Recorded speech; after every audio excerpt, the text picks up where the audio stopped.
so. And then pick,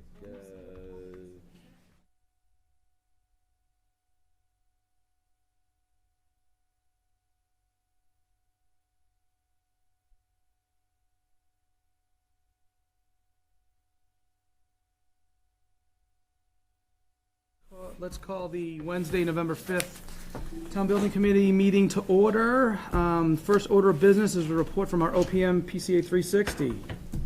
Okay, thank you, Mr. Chairman. We've handed out our monthly report. Nothing too significant to report on in terms of our, we'll just provide you an executive summary of the work of the group. The design team this month is on the first page. We acknowledge the special town meeting vote for the additional funds, which we summarize in the first paragraph how the funds are made up. The total bonding is $71,650,000, but the gap between what we report for the total project budget is $74,342,000 is made up through earmarks, legislative earmarks, local funds, and the ARPA funds. So together, that's how we make up the total project budget. We have this month that has just passed. The team has worked on Mass DOT permit submission with our traffic engineer. That has been submitted, so we're on schedule for that. We're expecting sort of the worst case scenario with DOT.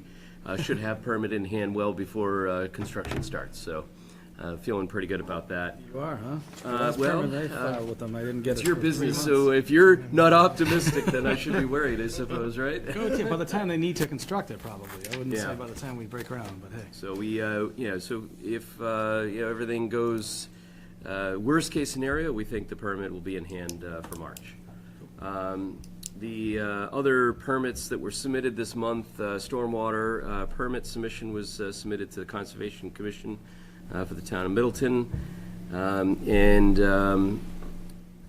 we are working on a few other things in the background. We're trying, or not trying, but we're working with the communication tower vendor to get them under contract. We're just working through the scope of work. We expect to have them on the team in the next week to two. I think we have an update for you and a little further in the presentation tonight. And then we're also working on getting other vendors on board, alerting vendor, which is the radio system for the station, really about migrating over from the old to the new and making sure that the design drawings incorporate all of we need so that it's seamless between the construction project and the work of the vendor. So that's happening this month. And then we're out for file sub-bid trade RFQ. We've received 96 responses for file sub-bid trades. Those are the masonry, windows. Well, actually, in this case, we don't have much in the way of windows below the threshold, but it's HVAC, plumbing, electrical, fire protection, all of those different trades. So we've had a very good response. WT Rich has done quite a bit of outreach to make sure that we have good representation. So I think the team collectively is feeling pretty good about the response so far. Friday is the due date for their statement of qualifications. And so one of the action items that will come a little further in our agenda is we'll need to form a committee, subcommittee of this group to go through and evaluate what we receive, and then decide who's going to be qualified or not. So that's a significant undertaking and is really the beginning of the bid process for the project. So once we conclude that, about mid-December, we'll only be about 3 weeks away from starting the full bid process, which will be an invitation to bid to those that are qualified. Commissioning agent has been working in the background as well. They've completed their review. Comments have been submitted to Context. Comments have been received back from Context. And then the latest set of drawings, we have a progress set that was issued in October to the design team, is with our commissioning agent, and they're reviewing it now too. And then we have a kickoff call with the commissioning agent on Friday to really make the introductions of them to the team, and they will become an integral part of the project as we move into construction.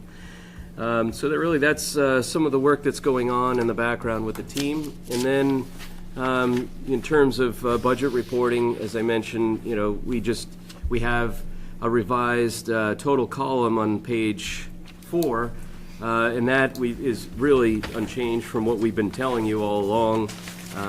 Now we have the actual vote of the town to support the revised budget. So we are in good shape in terms of budget now.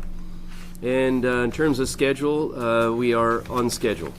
So there's really been no changes in the last few months. Everything is tracking as we were expecting, so that's good.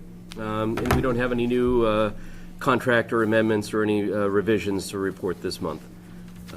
And so that's really the sum of my report. Cool. So, all right, let's jump into item 2, report from Context Architecture on construction and bid drawings, if any. I'm going to defer to when Chris is able to get here. He's running late in traffic, but Brian gave a lot of the update already. So. Okay, all right. Are we going to get an opportunity at least to get a set of plans to review? I like at least. Yeah, to I make sure could. that The progress set I committee can is- send to you. It's we'd call it like a midpoint CD construction document set. We're happy to can forward that over to everybody. Is that like a 75%, 70, 80? or less? About a 60. 60. Yeah, sure. Yeah, we've sent all the links. Every submission, we've sent the links to. Yeah, to Brian's. that's on me. I can forward that to the committee. Okay, I'll make cool. sure that gets out tomorrow. And site plan stuff too. Do you expect to? I mean, by all means, do whatever you want with them. But if you do anticipate sending comments back, would you kind of let us know what your turnaround might be on that, just so Yeah, we and can that- well, anticipate that's- when to receive them? That's why I brought it up. So what's the time frame that you would like to see it in? So if we're going to get this, say, in this week? I'll send them tomorrow Yeah, morning. so maybe Yeah. if we all plan to have comments by next meeting? And Bill, if we have comments, should we have one direct person that we send them to? I was or gonna just somebody ask for that, personally? if We're you going to work could- all that out, yeah, yeah. we're Yeah, trying to whatever you talk want, it through. however you want to do it. But Is that enough? Do you want to before that? Is that enough? Yeah, when's our next meeting? Is it So after it's- Thanksgiving? Yeah, it's early December, which we'll already have, at that point, we'll have the 90% drawings issued right about that time. Yeah, so I just wanted to make sure that whatever comments you get, we can have time to incorporate them before the bid sets, and so if it's early December, that should be fine. Yeah, I don't think that we're going to, I'm expecting not to have a ton here, considering we've been getting them as we go, but just Yeah. make sure everybody has an opportunity to weigh in, so that we're Yeah. not doing it at the end. Yeah, and are you also interested in looking at anything beyond just the drawings? Specifications as well. Okay. And I'm concerned about just the site plan too, just wanted to make sure I get a look at that, so. Of course, yeah. No problem. Okay. All right. Moving from number 2, number 3, WT Rich, anything to add, or just say, hey, congratulations on getting us the money? No, we've got a little bit of an update. So as Brian said, we've been, on the phone, on the internet, getting, working on getting the word out about this job with all the trade bidders. So we're all very comfortable where we are right now. There'll be more coming in the next 24 hours or so. So we've also done all of our front-end documents for the 90% submission. So we do CM supplementals in our safety report, our safety plans, and all of this stuff is going in the front-end documents of the spec. Okay. So those have been submitted to the design team for comment, and we expect those to be in the 90% documents, which we expect next Wednesday. Oh, well, okay. So yes, Brian thought it was, but we anticipate having those 90% next week. We'll look those over. And then we have our reconcile meeting on the 19th of December for the 90% with two third-party. They're both going to go, so those 90% level drawings will go to the estimators again for another check. Beautiful. So we're in line with that. Developing our scopes for the non-trade bids as well. So we're going to be ready. We anticipate the bid docs be out on the 8th of January. I have to say on the back of that, the outreach that Rich has done has been very good. We said in the very beginning that the way we were going to, try to protect the budget was maximum bidder participation.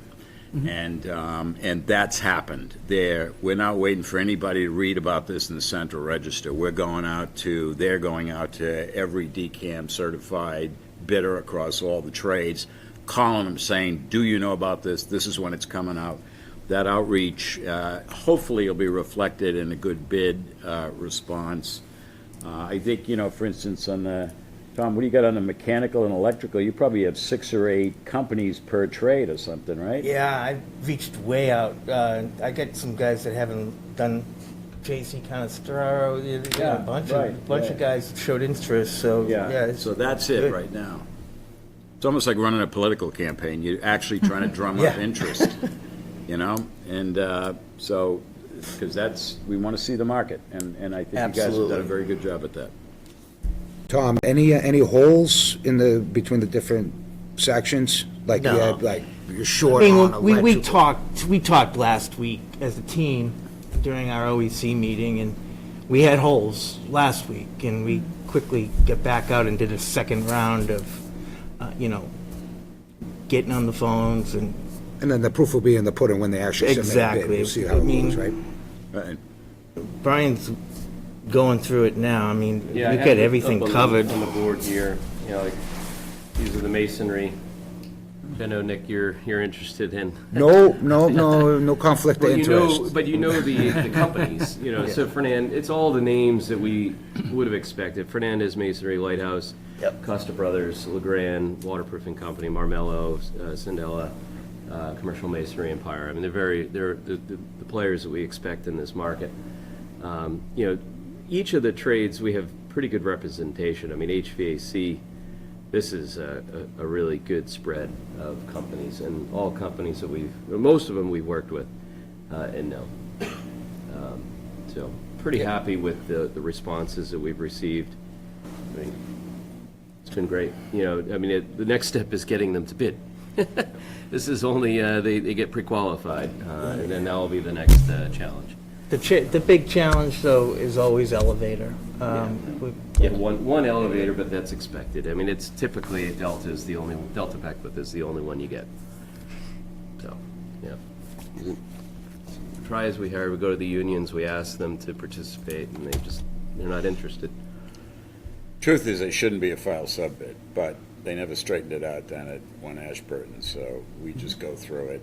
Same game, every job. Nobody shows up. One guy bids it, they get it.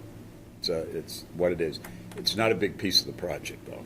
Yeah, and what will happen, because you get one response, it'll end up being Back to the contract. bid out through WT Rich rather than through a bid process, an invitation to bid process.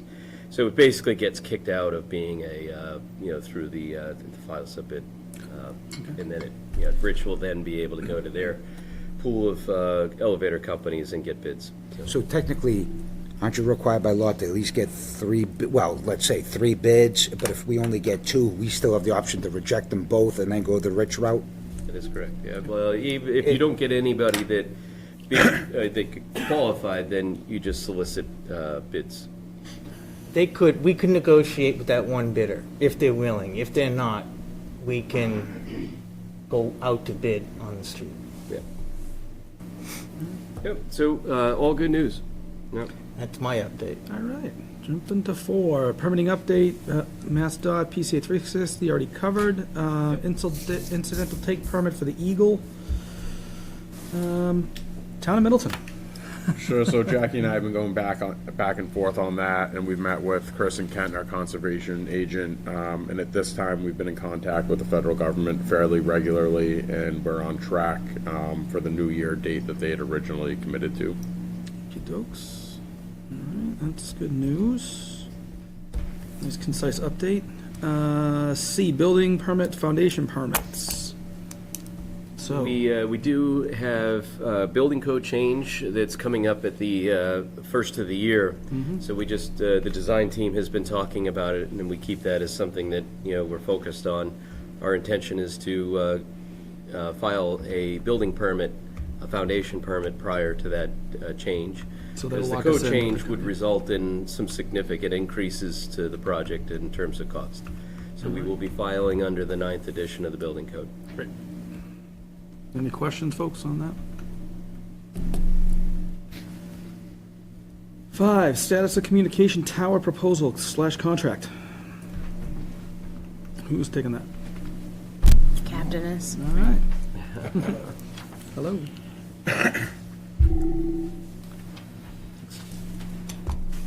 All right, thank you. Thank you. Thanks. Thank you. Thank you.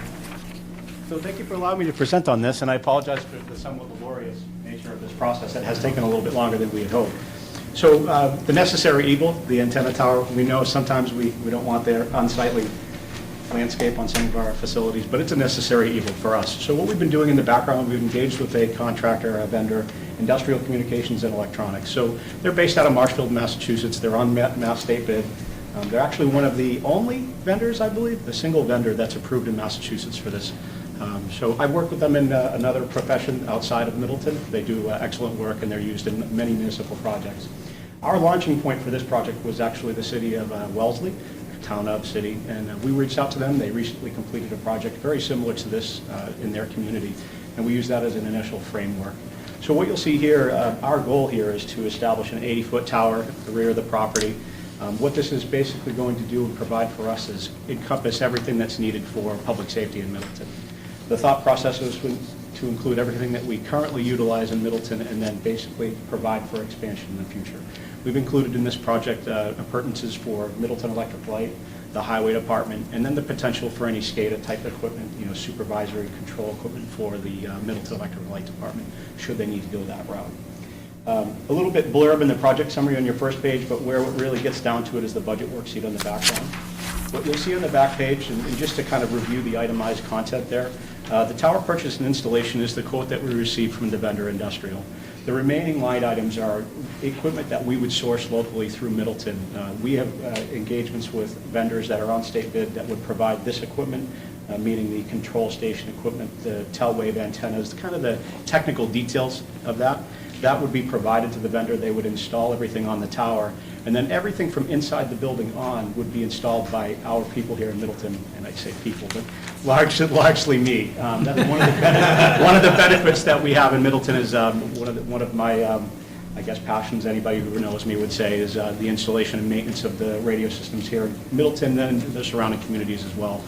For those that don't know, I install, maintain, and operate the radio systems for both police and fire department here in Middleton and several of the surrounding communities. So it's obviously clearly something I'm invested in. This project is something that I feel is very thought out and would provide everything that Middleton needs currently and now in the future. So I have some more slides in the deck. I don't want to bore people with some of the technical nature of it. We can disseminate this through email if you'd like, but it kind of just reviews kind of the thought process and what we were trying to accomplish. So one of the comments we received from working with the U.S. Fish and Wildlife is they want to make sure it's not a single or monopole antenna. It has to be like a trussel type. It is. So it's an open lattice. Thank you. Great question. It's an open lattice type tower. Mm-hmm. Personally hate monopoles because I don't like to climb them. I like to hold on to a bunch of things as I'm going up. But the design is for an 80-foot self-supporting, no guy wires, open lattice, crisscross type construction. Mm-hmm.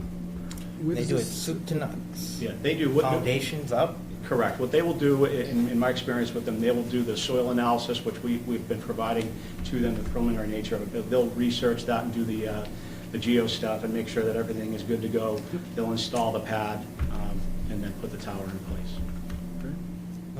Yeah, because right now I think the pad is in our base scope. Yeah, so that's fairly traditional for most installations, but if these guys are familiar with doing the soup to nuts approach, that's certainly preferable. The only thing that I think I'll have to get to them is our original drawings, I think, showed a 20 by 20.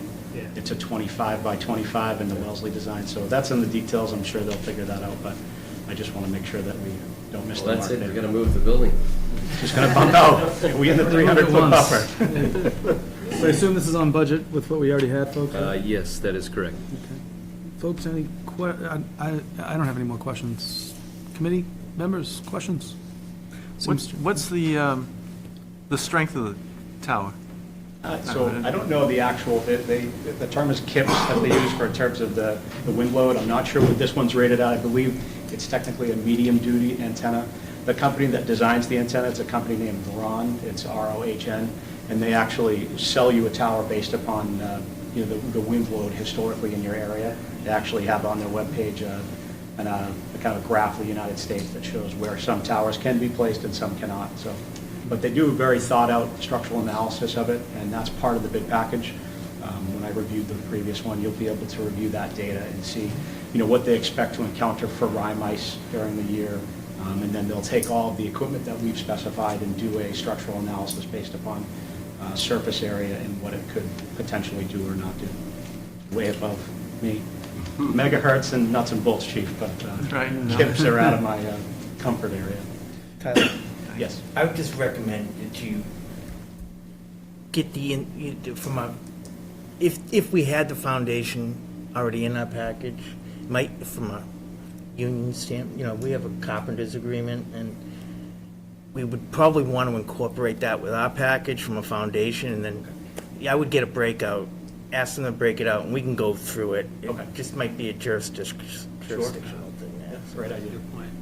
I was also going to ask about the grounding loop, the grounding cage, if they did that as well for the building electrical. Right. Yeah, thank you. So that's included in this spec. So the technical specification is R56. It's a standard that's developed by Motorola. But basically what that is exactly what you're asking for. It makes sure that we have the appropriate lightning and grounding protection to ensure that the nastiness of the sky doesn't make its way into the building and damage the equipment or hurt somebody. Great question. Sounds good to me. All right. I Thank you. think we need to take a vote, right? Let's see. Well, is this, I don't think they're at their, I don't think this is the final proposal yet, is it? You're asking for their vote on this, or? I defer to Jackie. I think what we were looking tonight was that this was still the path the building committee wanted to go forward with, so that we can go and negotiate a contract and get that ready to go to the select board. Okay. And I think the captain's here to just talk the technical stuff, and if the building committee, we haven't talked about it in detail in a while, so if you had questions, we wanted to take your temperature and make sure we were on the right track. I think we're all normal. I think we're good. Actually, we have one quick question. Tom, do you think, and I think we kind of touched base on it a little bit, with the union jurisdictional issue with the carpenters, would you run into the same issue potentially on running the main lines from the building to the antenna with the electrical or the data or anything like that? Well, we're going to be bringing the electrical in from somewhere on the street. We don't know that yet. Probably overhead. It's more or less, it's not so much the jurisdictional issue, it's I don't know when that's going to happen. We're going to have two different crews on hand. It would probably be a lot easier for us to do the foundation, keep it simple, and then It's a everything's... labor harmony is what the yeah, issue is. If you everything's have a gonna be union great. carpenter working, doing foundations and formwork, and you don't have that on the tower, it could run into some issues. So typically, you try and keep all that in one trade. But that's something we can work out. Absolutely. I just recommend, breaking it. Get a breakout price, and we can always work it out. Yeah. As long as they're able to meet the same, Yeah, standard as far as the grounding and we're all professionals. Yep. And if it does help, the conduit and pathway for the cabling to go into the building is going to be what's called an ice tray format. So you'll have the cabling come down off the antenna, tower itself, and then it goes above grade, but it's protected by galvanized steel grating, ice tray, so if ice was to fall off the tower, it doesn't damage the cable. But at this point, it's not planned to go underground, certainly. I defer to the team if that's something that they want to do. Pretty much would never do that at this point. I've yet to meet a communications person that would allow me to put it underground. Not a fan. You can do what we gotta do, right? Okay. Thank you. Thank you. Yeah, thanks. Great, thank you. All right, Chris, welcome. Thank you.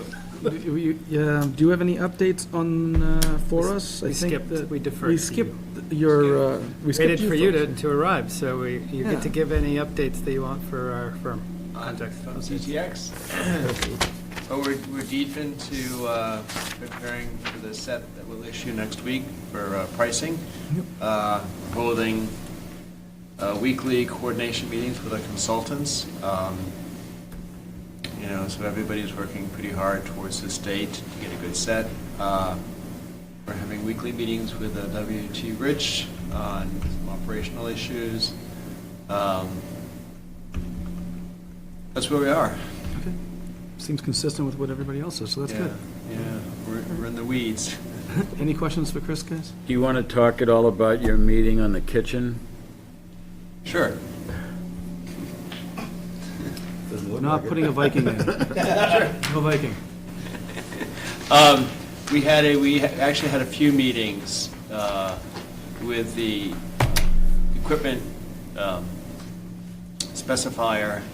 They were all really good meetings. The scope of the equipment in the kitchen has, I wouldn't say it's really increased, but the type of equipment that we're looking at is different than what we had initially envisioned. And that was probably a little bit of a naivete on our behalf, that we were looking at commercial type equipment that we have put into fire stations and police stations, and some of these are a little bit more advanced than that. So this is for the community center kitchen? This is for, it's primarily the community center and the Council on Aging kitchen. Yep.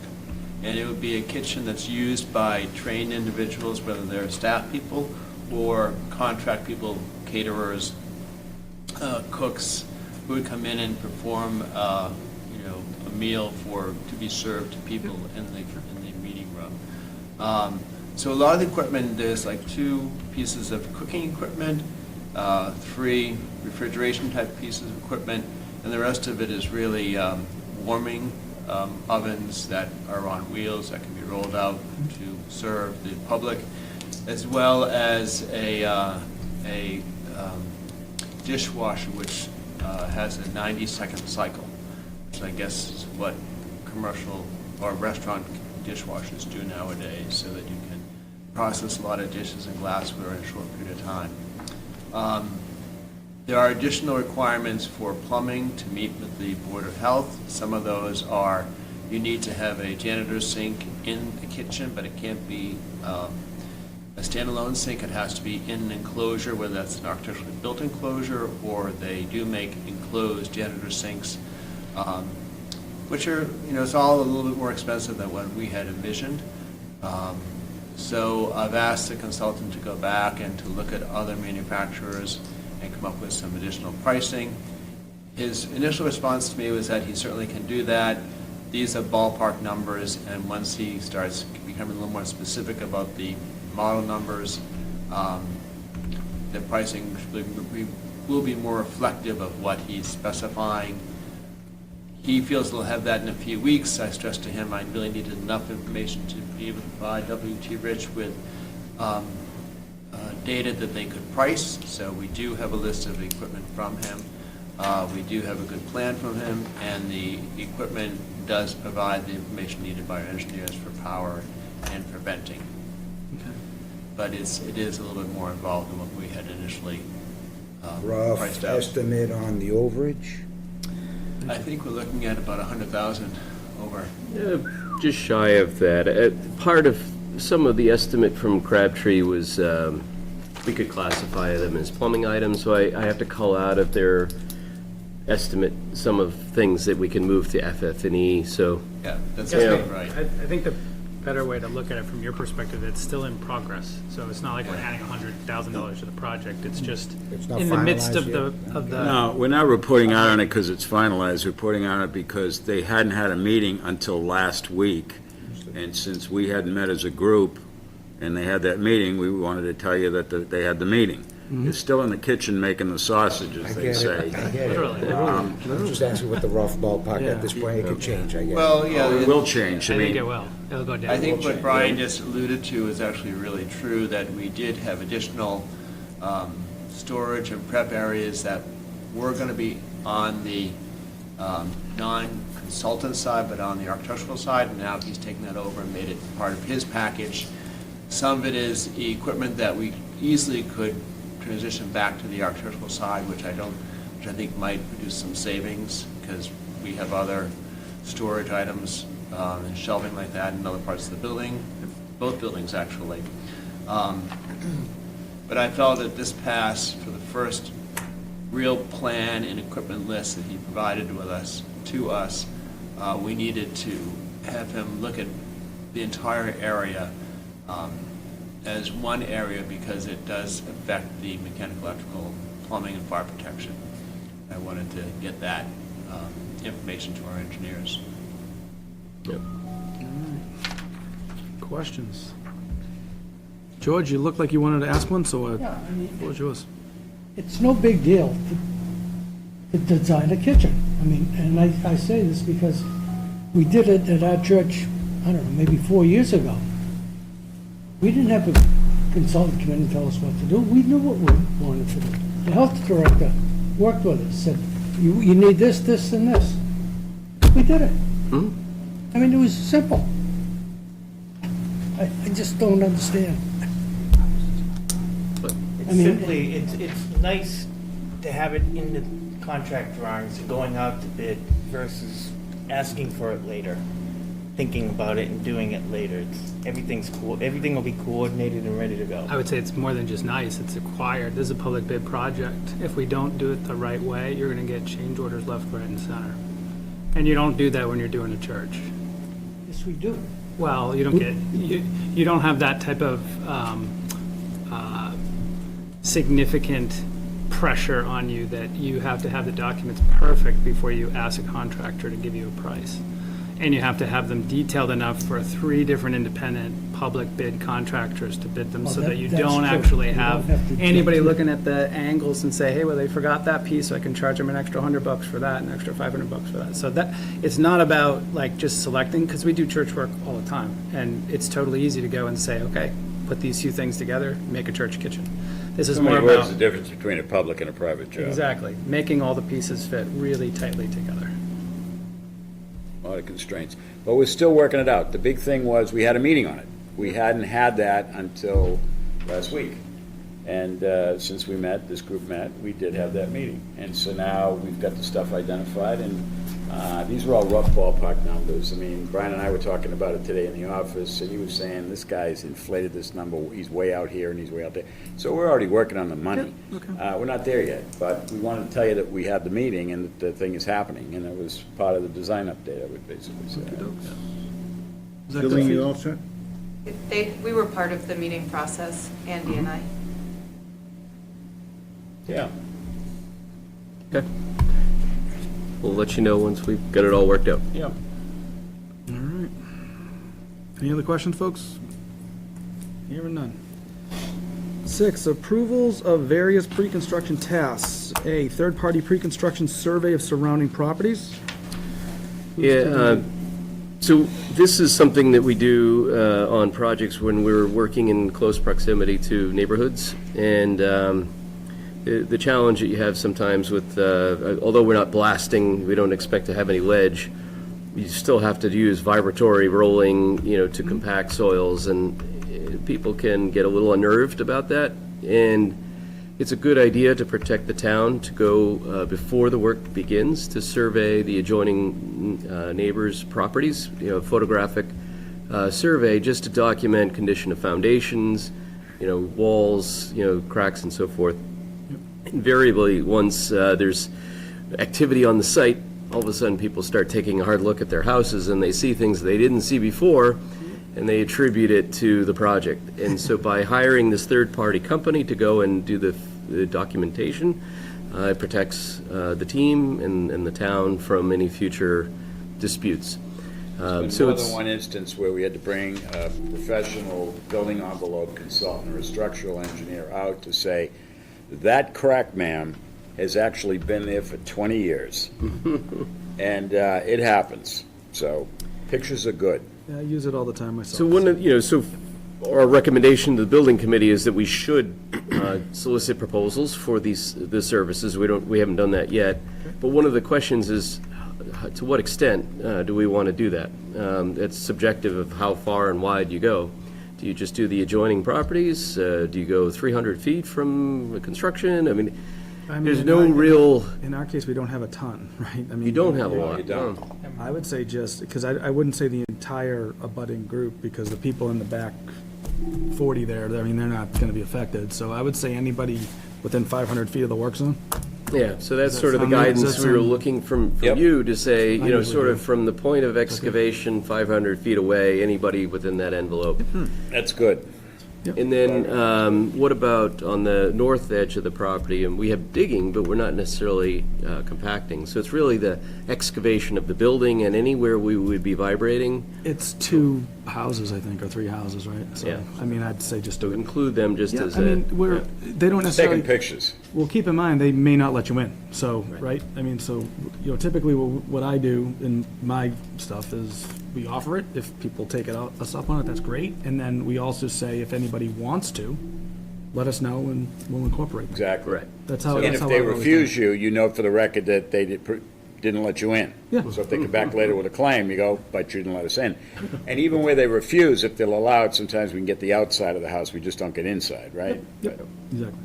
So the consultant would take care of, It's in line with what you were thinking, what Bill's saying. absolutely. Yeah, Yep. yeah, Bill's But got we it. just wanted Yeah. your buy-in and say, yes, that's good. We'll solicit the proposals. Next time we meet with you, we'll get some pricing. Folks, any questions? No, that's. All right, boring contractor.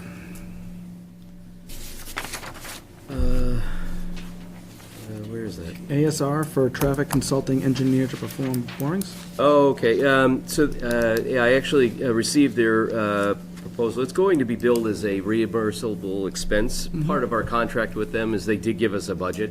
We're within what they told us in their proposal. So we have their fee, which is sort of is fixed, and then reimbursable expenses. So the right now, we're within the guidance of what they told us from their proposal. So I'm not, there's really no No action? no action here, other than we are tracking about $10,000 worth of reimbursable expenses. That includes the boring contractor, which is a pretty significant part of it, filing fees with the Mass DOT. So it's all in line. So in that case, it's not part of our contract, but it's plus reimbursables. Do we just submit to you the proposal, the invoice, and just flag it to you and say, yes, this is in line? Okay. Fair enough. No action. All right, item 7, preparation for upcoming bidding process, WBE, MBE goals. So this is a question for the committee. We're preparing the front-end bid documents, and, you know, if we had projects that were funded with state money, we would be putting a WB, MBE goal, participation goal in the project. We go to DCAM, we request our percentages for this particular project, and they would assign it to us. In your case, the town is not subject to that, so the question is, do you want to? Sure about that? Yeah, did they get? Yeah. We got We have a money from, small we got money portion from of the state. money. We got Grants and yeah, earmarks. We have grant money Grants from and the state. earmarks count as state Earmarks funds? would All be right, the then- state money, then too. we'll include it. All right. I wasn't sure. That was an Okay. easy one. Done. We will make it part of the documents.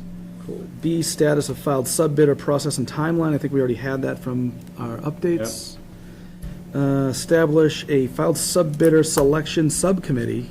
Wow, that's a lot of subs. And appoint interested members. Okay. So let's talk about that for a second. It's a two-step process, as Brian will tell you. The first part of the bit, the one that we're focused on right now, is the pre-qualification. The rules are, if you qualify somebody in, and even if you don't like them, if they came up with the price, but you didn't qualify them out, then you got to give it to them. So this is where you have a voice in whether or not somebody is in or out, it can be bidded. And it's got to be on the merits. And so Brian can tell you about the scoring metric. We end up doing a lot of the work of it, but our selection committee, we're required by law to have one. So part of this is about compliance. We got to have one. And the other thing is, as Brian will tell you, we ask for, you know, somebody who's going to be on the selection committee to be willing to read through the submissions that they're going to get, which it's a little bit of homework. You could say. Gotta upsell it. Yes. Awesome, that's wonderful. You really want Good to- times. You're not really upselling this at all. Yeah.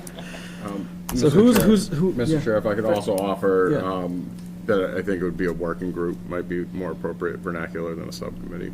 If that's, okay, thank you. Okay, Yeah. thank you. Thank you for that. Good Just one catch. quick clarification, Brian, I've been in different communities where they've ruled in different ways about this. Is the nature of this group that, because there's 3 owner participants, it's now a public meeting, so do we have to clarify how that gets handled? And in the past, what has happened is that no notes have been taken, but just the outcome of the selection has been made public. But obviously, if it's a public meeting, it now has to be noticed and available for people to attend. So, Doesn't it depend on how many members? Because if we there's do gonna be 3, then 3 we're under the members from the quorum. town Does it have to by be? law, Is it 2? but typically, the OPM is one of those members. So And you're fine. you then have 2 other members of the owner group, Yeah, the architect and the OPM. okay. So if we keep it to 2 of Generally us- speaking, I don't know how many you typically would request, that would be 4. So you might want to add a 5th one in case there was a tie-breaking vote, but I doubt there would ever be that case. Yeah. Right. Okay, Yeah, we were going to request 2 members of the building committee to participate. Nick has interest. Who has interest? It sounds exciting. I highly recommend somebody else do this. Seeing no hands. You want to do it? Just didn't say it very loudly, George. Say it loud. You didn't say it loudly at all. All right. I got 2 requests. Do I get some nominations? So George? Do we have You don't want to I'd nominate like them, to Bill. nominate George. You don't want to nominate. Oh, I get. No, you don't want to You don't nominate them. We just say. They're just going to be, Yeah, they're they're going to the volunteering. working They're just group. volunteers. Is that how it goes? Yep. Oh, all For right. the I working like it. group. All right.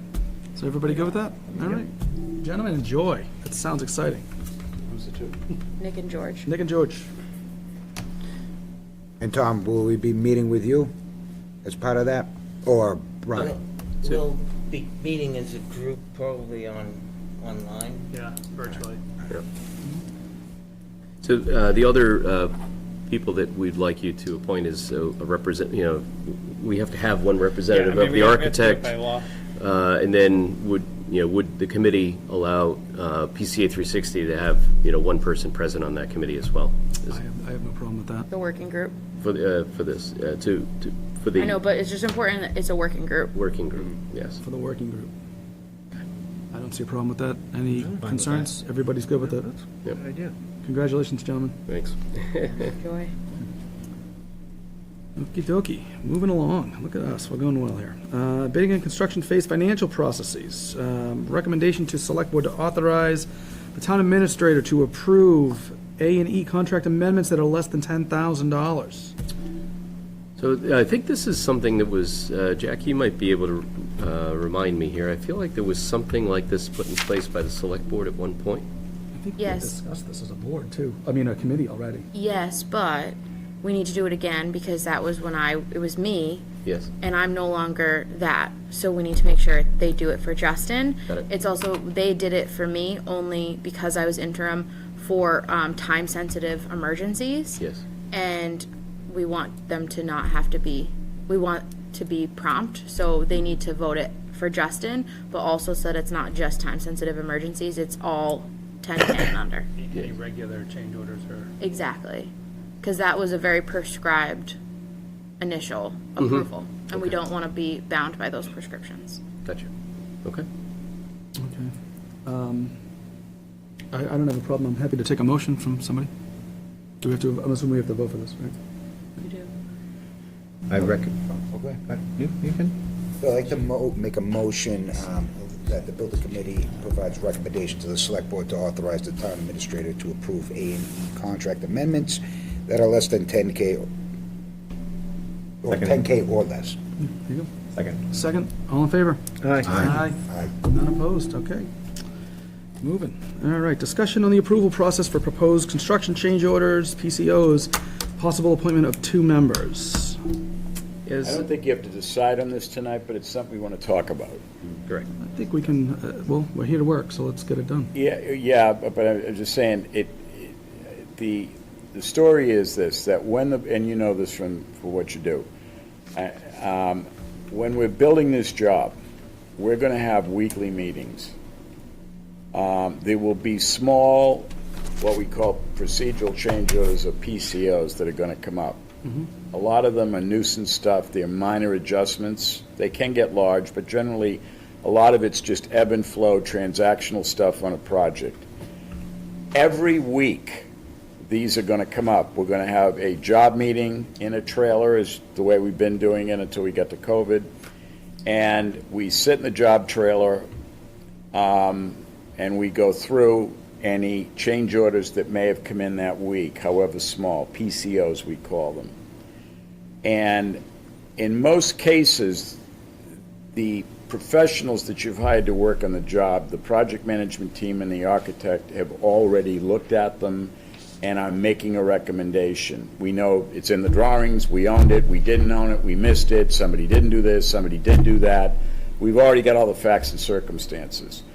But we need an individual at least, or two, who can authorize the signing of it, because however small they might be, they are small amendments to the contract.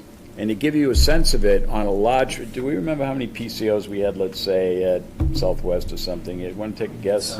It was somewhere around just under 200. Yeah, sounds Yeah. about right. Yeah, that's When I did the Emerging Technologies building, which is at the foot of University Ave Bridge, there at UMass Lowell, there were almost 1,000 of these things over a 5-year period.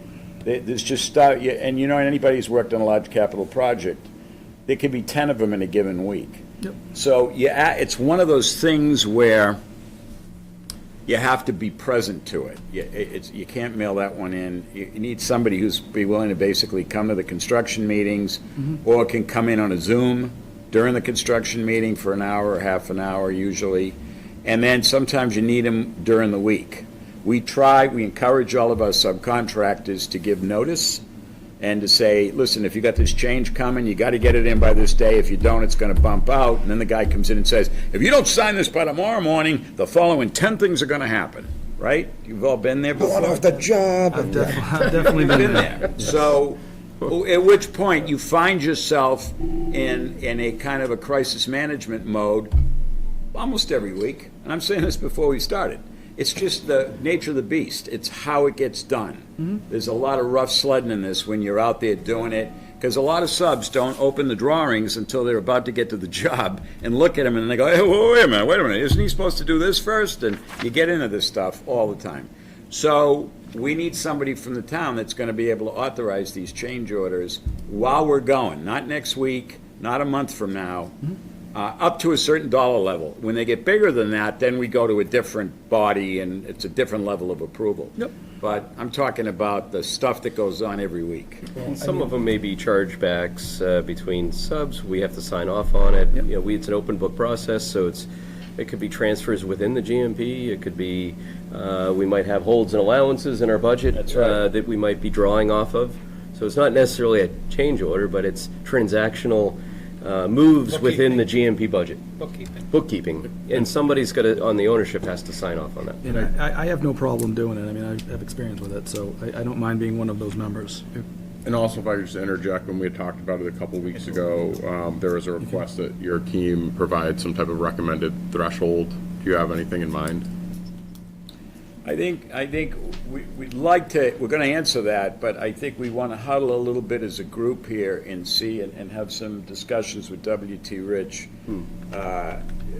generally about it. You know, there's usually we'd like to give you a thoughtful answer to that question. To be determined. Yeah. Yeah, it's soon though. But So do we want to maybe table this? We kind of prepped it to let everybody know about it.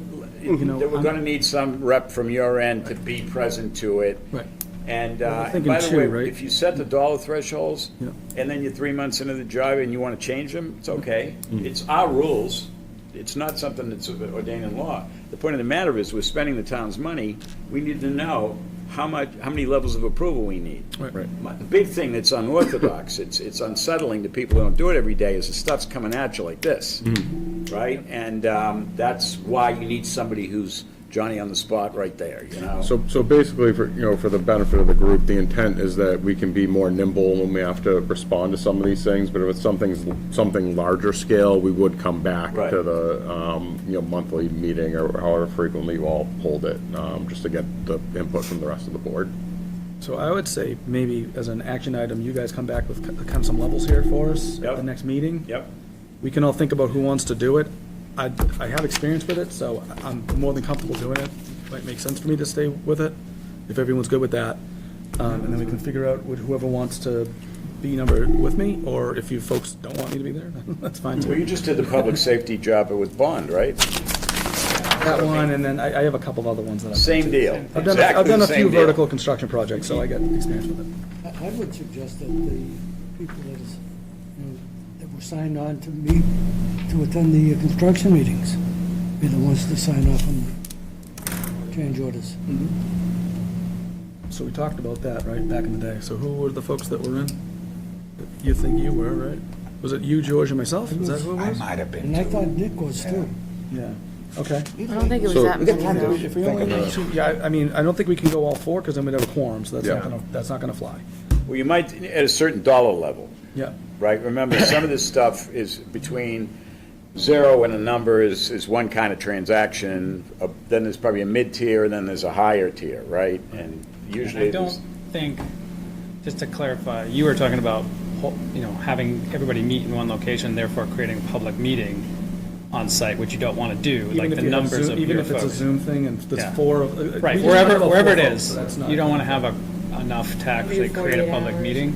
So I think the process has to be such that it doesn't create a public meeting, but, Understood. if you need multiple levels of people reviewing it, they do it in sequence rather than all at once. Yep. Okay. So maybe we come back with some levels, you make some suggestions. Folks think about who should do what, and we can make some nominations at the next meeting then? Does that sound good? We all like that as an Good. approach? That's good. Good, okay. Well, that's all I have on this agenda. Any other things not anticipated? Seeing none, I'll take a motion to adjourn at 6:55. Look at that. Make a motion to wrap it up, Bill. All right, let's do it. Thanks, everybody. Thank you. Awesome job.